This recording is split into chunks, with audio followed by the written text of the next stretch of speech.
Thank you for joining us. It is great achievements and breakthroughs in human history and the work leading to these that brings out the best in us. The most important conference on human age reversal just took place in San Diego, California, and over 1,000 people attended this Revolution Against Aging and Death conference, making it the largest immortality event ever, with Bill Falloon alerting the audience that they just witnessed medical history. 3 credentialed scientists described biological age reversal in human beings in this first scientific conference in which multiple methods of inducing meaningful reversals of human aging were presented. We'll open with Bill Falloon's enthusiastic remarks.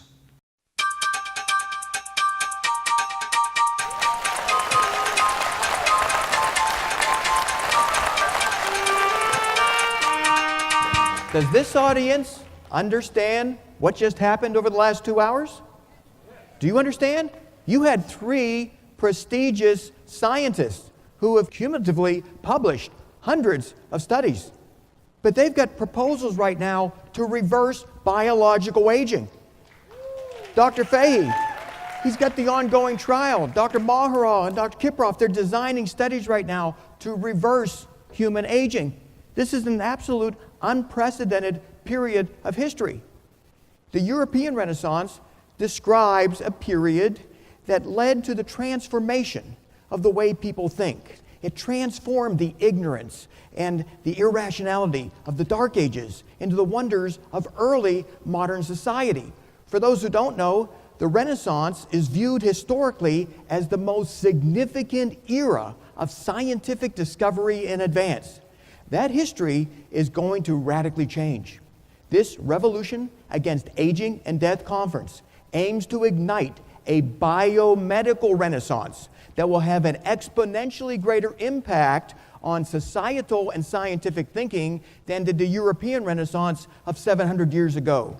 Year 2015, that is the year the biomedical renaissance began. That is when the critical mass of people decided it's time to live forever.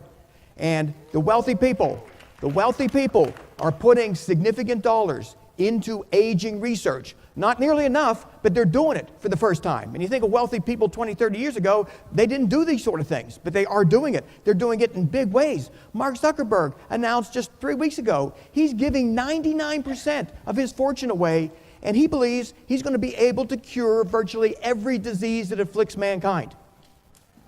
I mean, you never heard of that before. But that's where we're going, and it's coming from the young visionaries who have been remarkably successful and entrepreneurial and creative. They see it. We all know about Calico and Google. They're putting money into aging research. Harvard professor Dr. George Church, he believes, according to this Washington Post article, December 2015, he will be able to reverse biological aging within the next 5 years. Within the next 5 years, and he's rather well funded. We think he's got a good shot at doing it. So you talk about wanting to live longer so you can take advantage of future technologies. George Church is a guy who we're keeping a very close view on. We did an article about him in our magazine just a few months ago. So the media is picking up on the fact that people want to live a lot longer, that scientists think it can be done, and wealthy individuals are putting money into it, putting money into attempting to make people live forever. And this is in the conventional media. They're recognizing this biomedical renaissance. They can see what's happening before their eyes.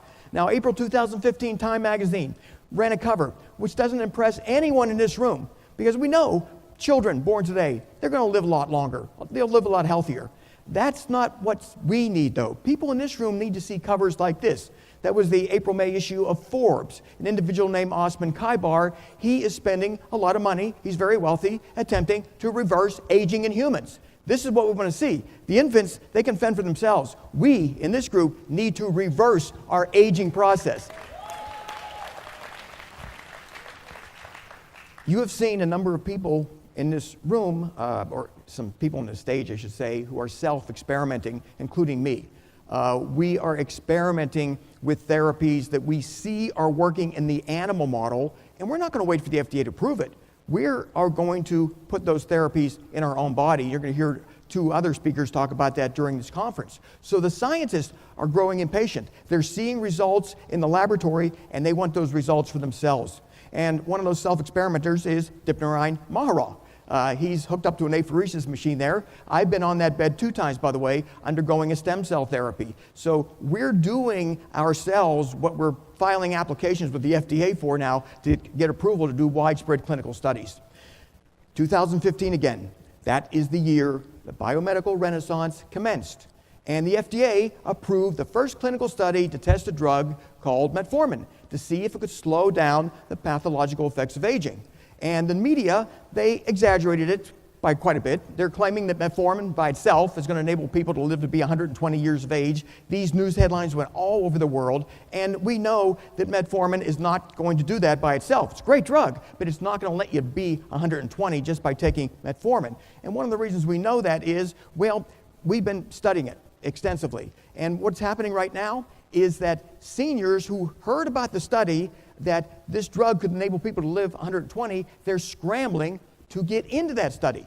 This is an April 2015 Wall Street Journal reprint where it shows elderly people want to live longer, live healthier. And if you go back 30, 40 years, older people just said, well, it's just natural to go old and die, and why should we try to do anything about it?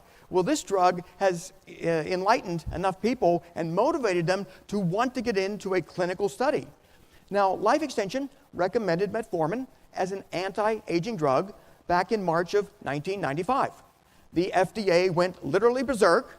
They were threatening to re-indict us on new charges of helping people get medications that they had not yet approved of. We did not back down. We continued to recommend metformin in future issues of our magazine as an anti-aging therapy.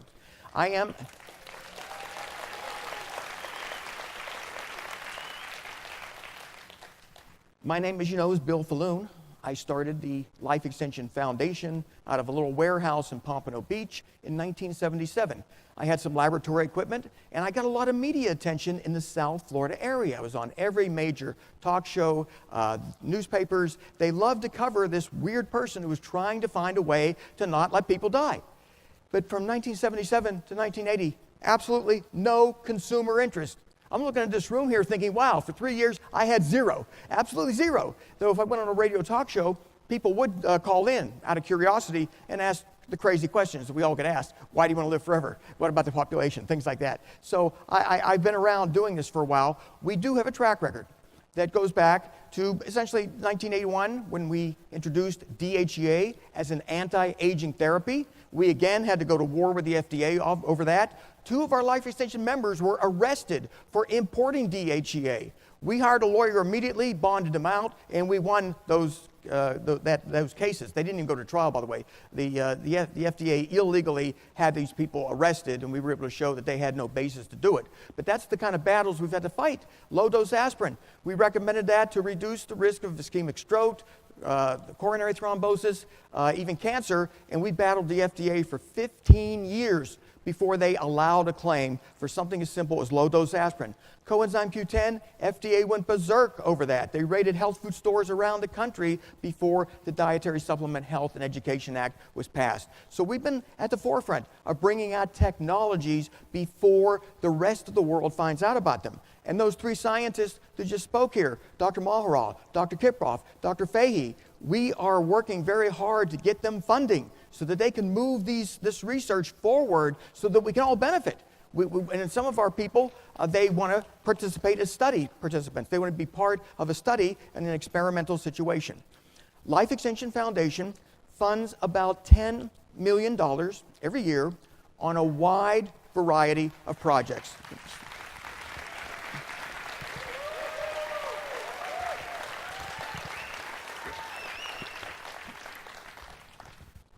We're committed to people like Dr. Fahey at 21st Century Medicine Laboratories and a number of other scientists working on cures for cancer, working on ways to slow down aging. We've got a number of ongoing projects with Dr. Maharaj, with Greg Fahey. So we're doing everything we can at Life Extension to accelerate the progress. So if you wonder what we do with the surplus money we get from your dietary supplement sales, well, this is a big part of it. In addition to fighting the government, which is the other part of it, we are funding researchers.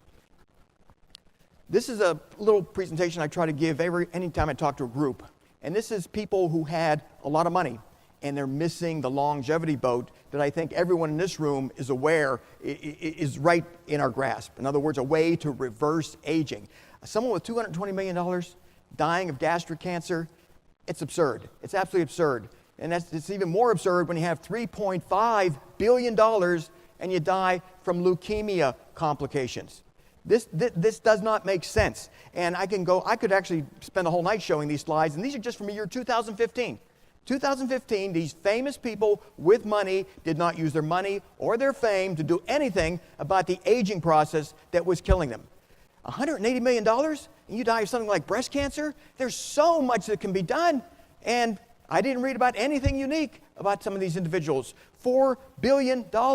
And some people might say, well, 98, that's pretty old. Well, around 85, he should have realized I'm growing old, need to do something about it. But as usual, very little was done. I don't know how someone can allow themselves to die when they have the financial resources to go to one of these 3 doctors and maybe pay them to do some experimental work or seek out other doctors. There's plenty of researchers out there. Instead, they'll go to a conventional medical center.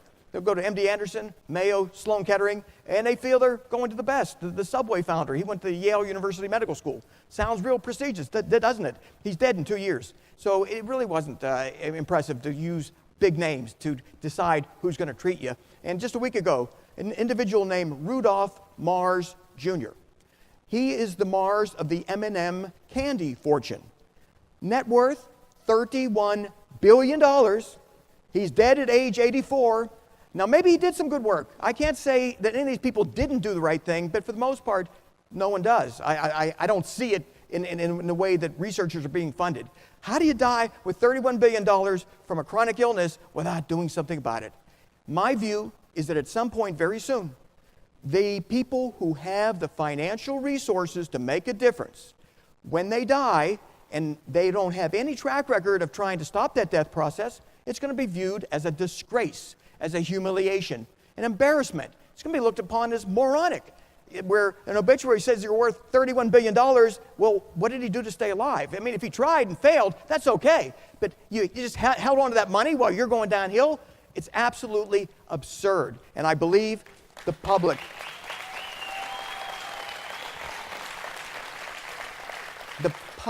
will recognize that, and we hope the people who literally are in the upper 0.2% will realize they can now deploy a small fraction of what they have into research, and that research could keep them, their family, and the rest of humanity alive. So this is something that we're going to continue to advocate everywhere we go, the urgent need to conduct human age reversal research. Dr. Fahey's doing it right now. Dr. Mahara is doing it right now with the grant that we made. Dr. Kiproff is doing it to some extent. They all need, though, more money. And the fact that these people with these billions, tens of billions of dollars aren't rushing to them shocks me, absolutely shocks me. If we succeed, even modestly, at reversing biological aging, we spare Medicare from insolvency. So there is a role for the government to play here. In fact, I envision a time when a person turns 70 and has a number of health conditions. Medicare says, you undergo one of these age reversal treatments or we're not going to pay for anything because you're going to cost us $250,000. And we can do one of these age reversal treatments for maybe $8,000. If you see what I'm saying, the government's going to mandate that people, if they're going to get government money when they get sick and there's not enough money in Medicare to take care of everyone, will use age reversal. And then you spare Medicare. Yeah, decades potentially, decades of healthy life to everyone's lifespan. And as you heard earlier, all we need to live is a couple decades, and then we reach the singularity. So we have a real incentive to live a couple more decades. So you heard some people talking about the young blood transfer. It's really young plasma transfer is what we're looking at. A number of studies substantiate that when young blood is transferred into old animals, the older animals grow systemically younger. GDF11 is a protein that I believe the Harvard researchers are still interested in ascertaining whether or not it by itself can induce age reversal. You're going to hear a speaker at this conference who is using GDF11 on himself, and I believe a small group of other people trying to get a jump on what may be a technology. We don't know yet if GDF11 by itself is going to work. It's one of those 700 proteins in young blood, and it's one of the proteins that may have some rejuvenating effects. Fibroblast growth factor 21 is a hormone present, again, in young blood. As we get older, it diminishes. So we feel that getting that young plasma into older people might give them the entire set of proteins, cytokines, exosome, paracrine factors, all the good stuff that's in young blood, get that into those older people to see if we cannot reverse their biological aging. There's a number of studies, and again, the publication of these started around 2015, many journals showing that the parabiosis has a meaningful and systemic reversal effect of aging. Most of the organ systems studied, they were able to identify reversals of the pathological processes associated with aging in response to the parabiosis research. That's why we're so excited by what Dr. Kiprov is doing, by what Dr. Maharal is putting together. We're impressed. We want to see if it works. If it doesn't work, we tried and failed. We move on to the next target. So this is the way I live my life, by the way. If something may work, we're going to try it somewhere. But the neat thing is, it's no longer just life extension out there on the edge. We've got Harvard, Cambridge, some of the most prestigious medical institutions in this country looking at parabiosis research and wanting to apply it to human beings. And Johnson & Johnson, big pharmaceutical company, they want to see if it cannot be a treatment for Alzheimer's disease. And based on one of the presentations you just saw here, there's a high likelihood that it may help dissolve the amyloid beta that clogs up old brain cells and renders them dysfunctional. So what we know today, old blood is dangerous, and when young blood is put into old animals, well, it makes them younger. Simple. Young blood rejuvenates old animals. We want to see if it works in human beings. Now, I like to try to use historic analogies wherever I can. If young blood really does rejuvenate older people, we may have no idea which one of those 700 proteins is responsible for it. But you look at what happened with smallpox. They discovered a vaccine that would prevent the disease from ever occurring in a person before they knew a virus existed. They did not know of the variola virus. They didn't know of any viruses. There was a big controversy back then as whether or not germs cause disease. There was a debate about that. And yet, Edward Jenner pushed forward, developed a cowpox vaccine, and by 1840, it was eradicated. Smallpox was eradicated in England, where universal vaccine was available, and they had no idea of what caused smallpox. Well, we're in rather better shape here today. I say that because we know a lot more about aging today than what our ancestors did about smallpox. We know about multiple mechanisms that cause us to age, and we know how to at least circumvent some of these mechanisms, or suppress them altogether in some cases. So we know what's causing us to age, and we can take some steps now, but the eventual reality we're seeking, of course, is the abolition of aging. So it took 3,000 years for them to figure out how to get rid of smallpox. 3,000 years. We can't wait that long. We need to eliminate pathological aging right now.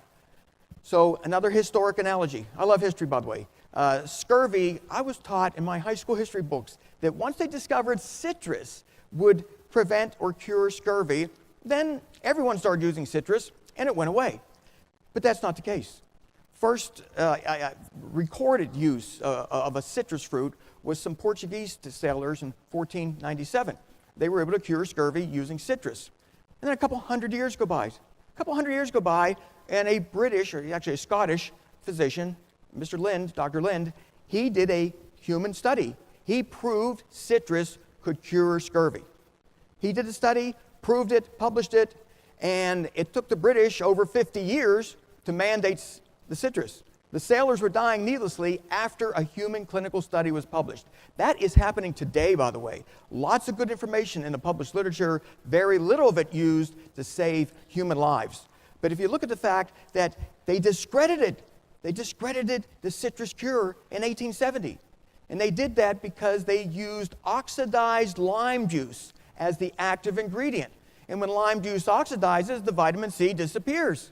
So they weren't getting any result. So in 1870, they said, don't bother with those limes anymore. It doesn't work. Whatever Dr. Lind did back in 1740, that's really irrelevant right now. We're looking here at maybe just shorter voyages, doing what we can. And even the Arctic trip that Dr. Robert Scott made, he was a Royal Navy physician. he didn't think to bring any kind of anti-scurvy therapy. And so it was not till 1932, 400 years after some Portuguese sailors discovered how to prevent and cure scurvy, that they finally said, now we've identified it. And the analogy here is that just like with the aging, we think young blood may rejuvenate old people. We don't know what exactly in that young blood may do it, but if you were a sailor back in 1740 and you just saw a study done where citrus was curing scurvy, you sure would want to bring a supply with you, wouldn't you? Well, for a long voyage, and yet virtually none of them did. They just ignored it. And that's one of the dilemmas we face. And this is a real scary situation. The parabiosis research, it actually peaked around 1972. They were consistently reversing aging in animals, and then it fell off the cliff, and it got restarted around 2012. That is what concerns us more than anything else, that we could have some great concepts talked about here, and then it's forgotten. People decide we don't have to worry about it anymore. Albert Einstein is an individual responsible for the GPS that we have. He had no idea that his mastery of the mathematics and the physical universe was going to enable GPS to be discovered, but it did. And the reason Einstein's work is so relevant is it enables time to be measured, communications time to be measured in billionths of a second. Isn't that amazing? Well, I think there are people of Albert Einstein's category, of his intellect, here, right now, willing to do studies that may reverse aging. And I sure hope it doesn't happen because of lack of funding. That would be a scary thought. That would be an absolutely frightening thought. So we know that people have had concepts in the past, but they were lacking the tools, the imagination, the resources to get it done. So we need to change what's perceived impossible right now by most people to the routine. Change it to the absolute routine. And what we're going to do is overcome the dogmatic inertia that is so prevalent when someone proposes a novel concept. There is all of this skepticism, cynicism, and the project is crippled because of people not willing to accept new ideas. Every time a new medical discovery was proposed, the cynics always outweighed the innovators. And yet, once it became accepted, well, people said, well, of course you do defibrillation. Of course you do CPR. Of course we do heart transplants. But that's not the way it was in the beginning. So what we want to do is make human age reversal an obligation of the medical community. We want them to feel it's...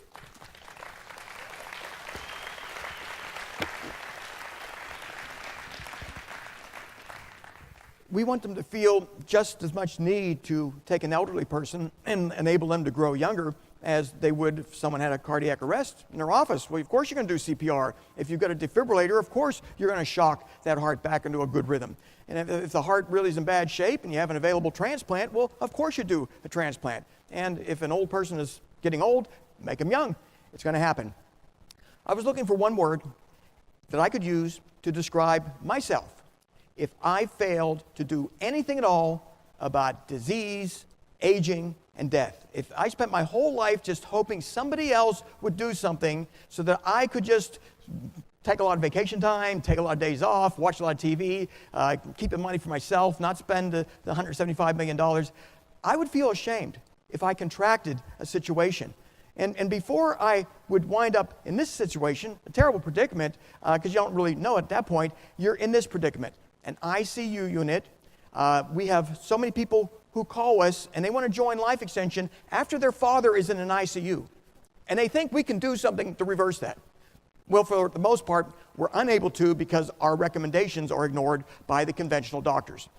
Some of these individuals, they last for months in an ICU. They're immune compromised for the most part. They go in there with a bacterial infection, they wipe out the bacteria, and then they develop a fungal infection because their immune system can't fight off the fungus. So they wipe out the fungus, another bacterial infection comes in. So they've got pneumonia, septicemia, they die a horrible death. And if I'm ever in this position, I will always at least have, with whatever thinking capacity exists in my brain, I gave it my all. I didn't just let it happen, I fought it all the way.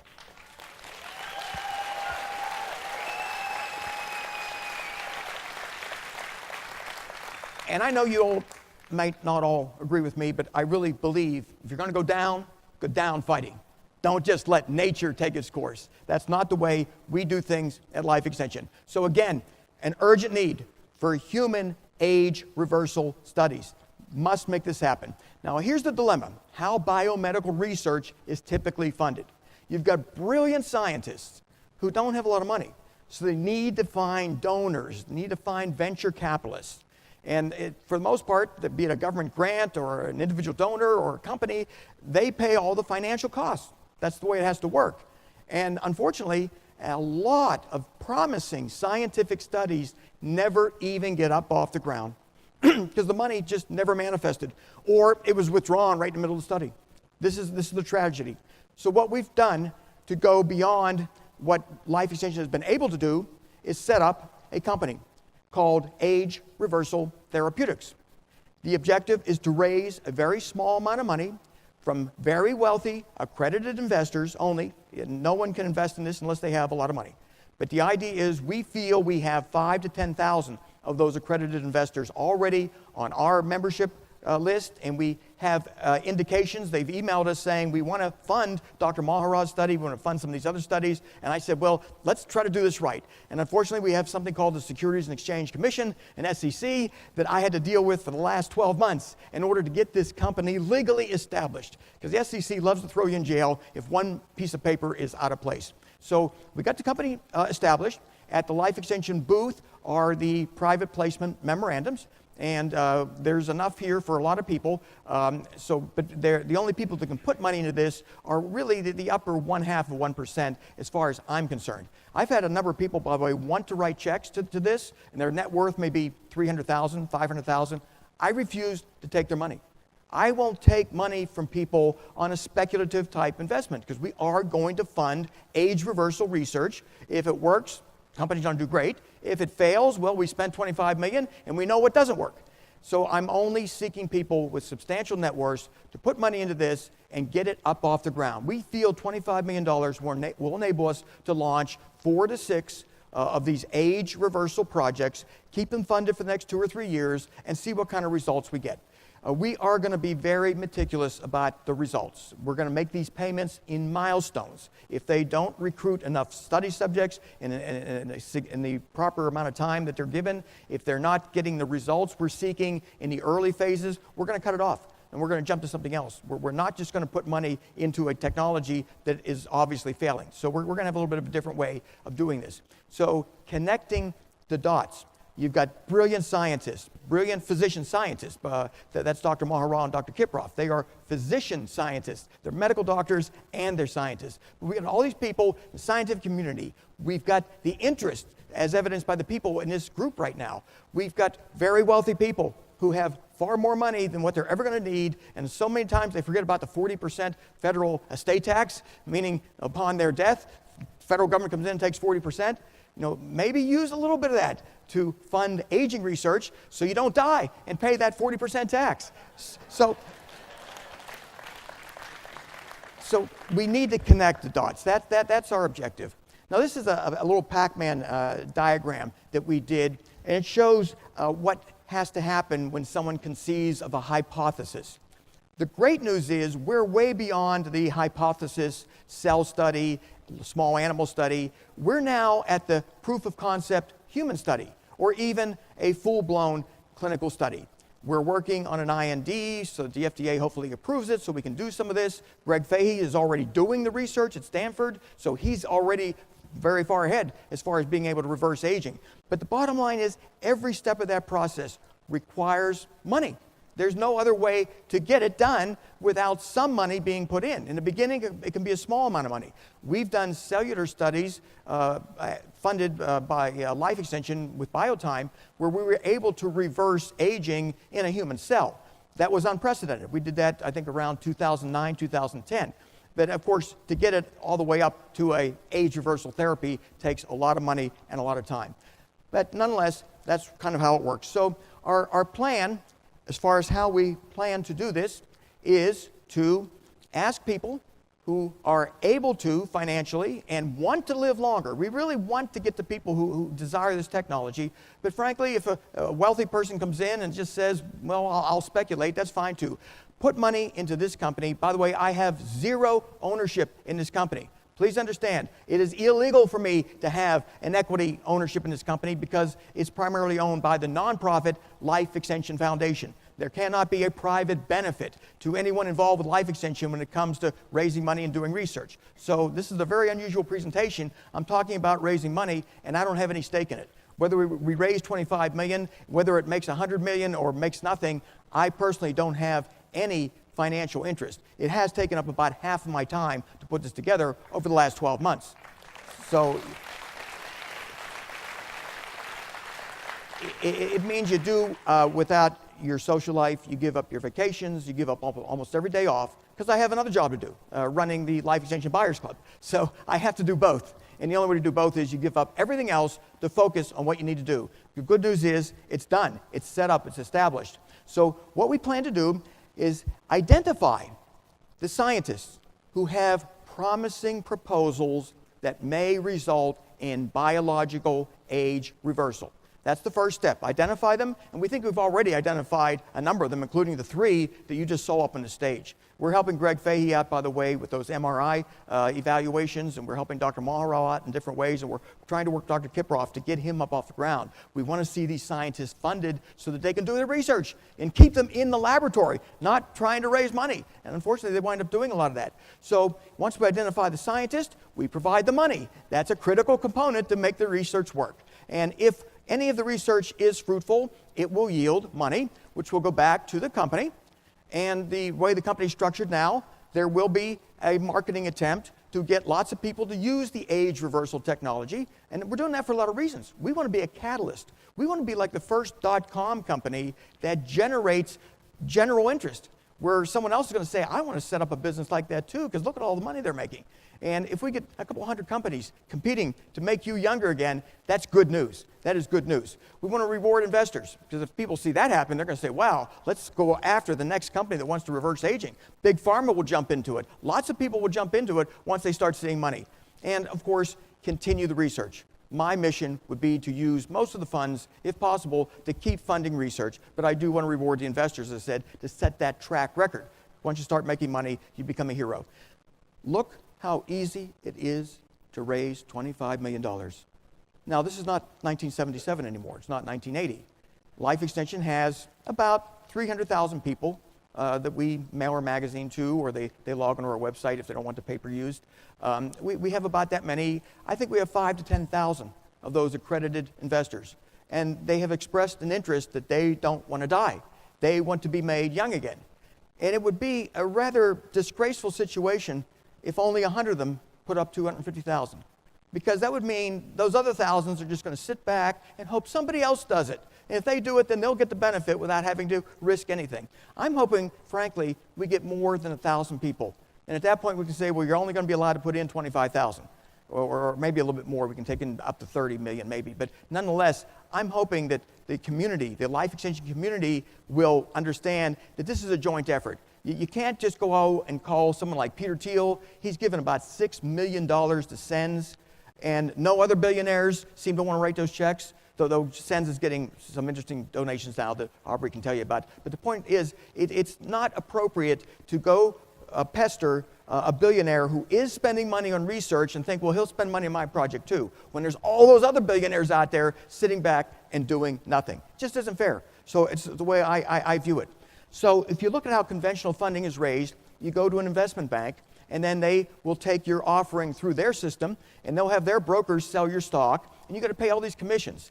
So if we try to raise $25 million the conventional way, 7 to 10% comes right off the top. Right off the top. The company doesn't get all the money. And we want all this money to be able to fund all the research that we intend to employ. So the virtue of going to longevity enthusiasts is that I hope their interest is sufficient enough, and that the ones with the substantial net worths will put money into this organization. So I'm going to wrap this up real fast. And let me see, how many more slides do we have? The critical mass, we've reached it. We've reached the critical mass. And again, we are funding $10 million a year. Can't do any more than that, by the way, at this stage. That's the most Life Extension can do. So we're going to try to get the accredited investors who want to live a long time to join and amalgamate their resources. And that is the end of my presentation.